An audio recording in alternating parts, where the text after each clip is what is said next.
Today we're going to look at section 12.2 which has to do with solving quadratic equations using a radical sign. Let's look at these square roots. They're all perfect squares. The square root of 361 is 19. The square root of 256 is 16, and the square root of 225 is 15.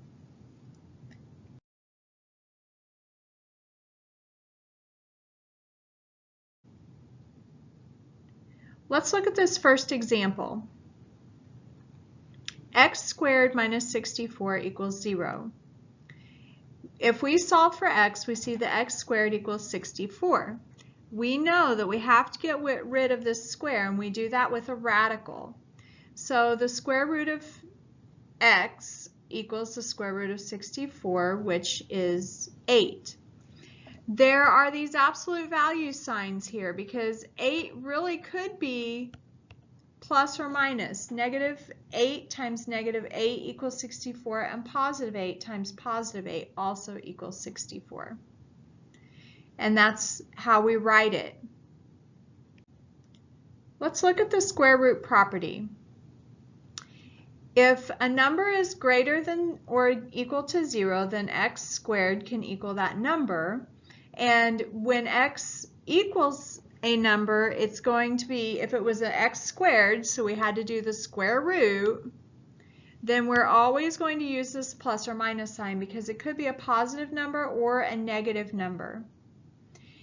If n is greater than 0, and then x has two real solutions. So if x is greater than or equal to 0, then it has one positive negative solution. If it's only greater than 0 and it's not equal to 0, then it has two solutions. If n equals 0, then there are no solutions.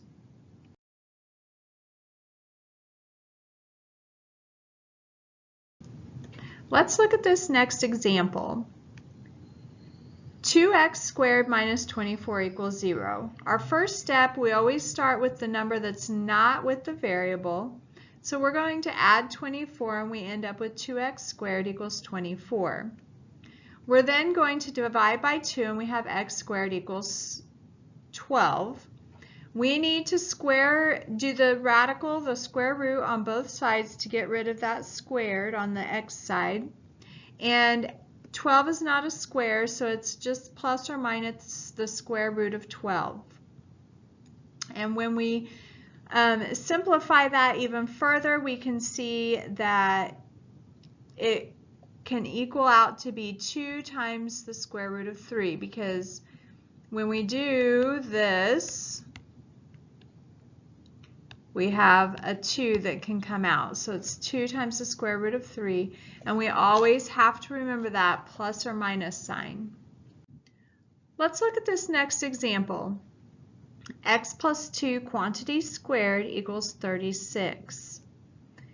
Probably the best thing to do is to start off with squaring both sides so that we can get rid of this. We always want to deal with our parentheses. So then we have x plus 2 equals plus or minus 6.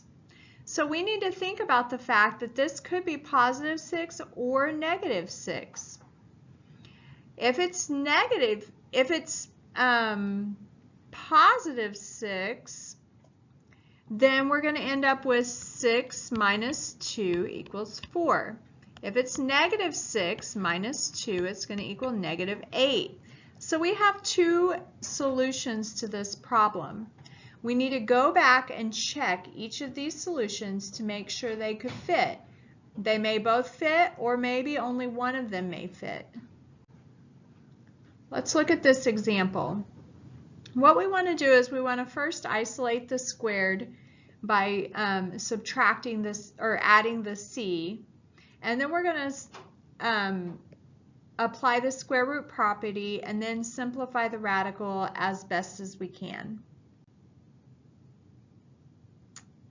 This example shows another example of a quantity that is squared, so we need to get rid of that squared by doing the square root. X minus 5 equals plus or minus the square root of 21. And so we move that over, move the 5 over by adding. So we have 5 plus or minus the square root of 21.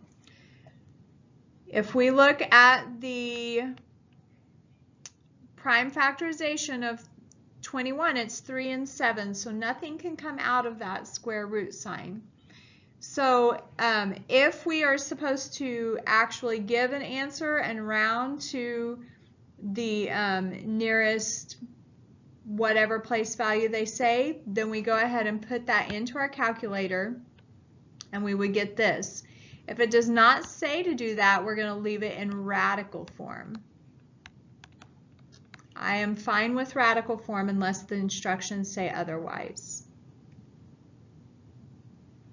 So when we look at this, we end up with 5 plus 4.58 or 5 minus 4.58. So we have a solution set. Either of these numbers could fit in there and it would be a correct answer. If you want to turn to page 491, you may, to follow along with this word problem. Okay, first we're told that assuming that negligible air resistance, that means the resistance that you have whenever you're falling in the air, the height of a dropped object can be modeled by this function. H of t equals negative 16t squared plus h with a sub I, where t is the time in seconds and hi is the initial height in feet.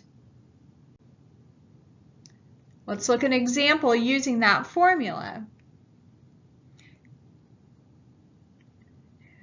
Okay, so what we're going to do is when you look at example 6, it says if Jed is 150 feet high, that's our height, when his keys fall from his pocket, how long does it take for his keys to reach the ground?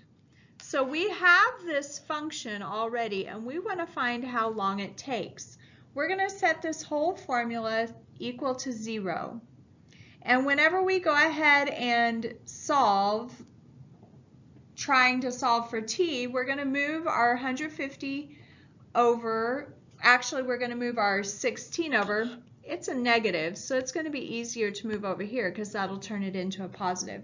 Now we have 16t squared equals 150. And whenever we divide by 150, we have t squared equals 150. And to get rid of that squared, we use the square root sign and we have a plus or minus 150. Okay, let's go ahead and finish this problem up. So we're talking about a time and we can't leave that in radical form, and we also can't leave it plus or minus because we can't have plus or minus so much time.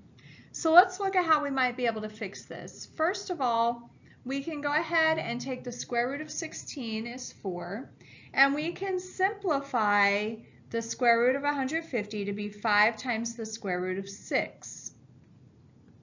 Whenever we put that into our calculator, 5 times the square root of 6 divided by 4, we're going to get approximately 3.06.